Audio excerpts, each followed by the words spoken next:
It's report card day, kids. End of the legislative session, and Democrats were driving the bus this year, in charge of the House, the Senate, and the governor's office. Did not need a single Republican vote for anything. A lot of power, a lot of pressure.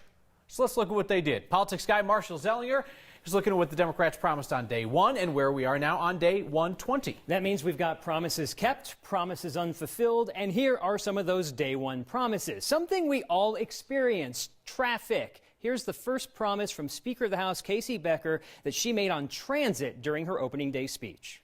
Coloradans are tired over the lack of investment in roads, bridges, and transit. That means coming up with creative and collaborative solutions to our transportation problems. Lawmakers are giving CDOT $300 million from the general fund, and you're going to be asked at the ballot if the state can override Tabor, meaning keep more money than it normally can, and then use some of that money for CDOT. So for now, I'm just going to dance this in the slightly unfulfilled area because CDOT needs $9 billion over 20 years. It's not quite a promise kept, as it's still up in the air, just like paid family leave. We are a state built on the value of people who work hard, and they should be treated fairly. That means finally passing paid family leave.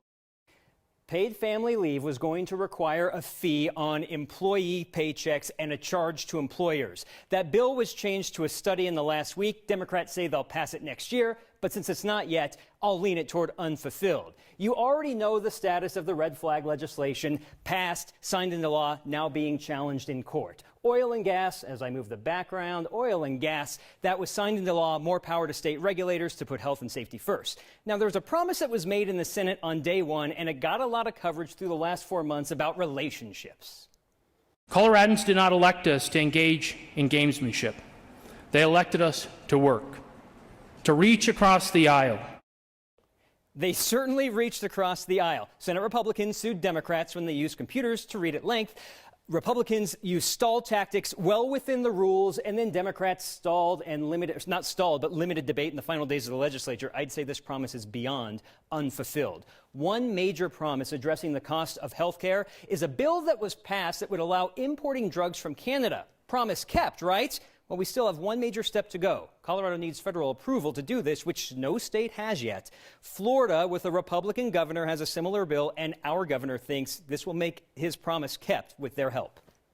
What helps is that if we have a blue state and a red state going in with a very similar request, one that the president has committed to work with Governor DeSantis on, we're very hopeful that both would be given under the same lens. And so, yes, it absolutely helps that a Republican state is requesting a nearly identical waiver and has a governor with a close relationship with the president.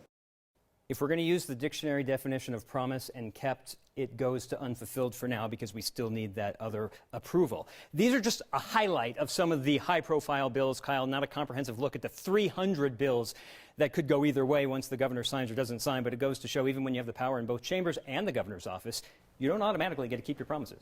That's the thing. The idea of having the power and then being able to leverage it for everything you want, disconnect. And the argument will be, look, we started it this year, it'll happen next year, thus promise kept. All right, although typically next year less controversial because elections are coming around, so keep that in mind. All right, thank you, Marshall. Subscribe to the Next YouTube channel for the best of Next and some other stuff.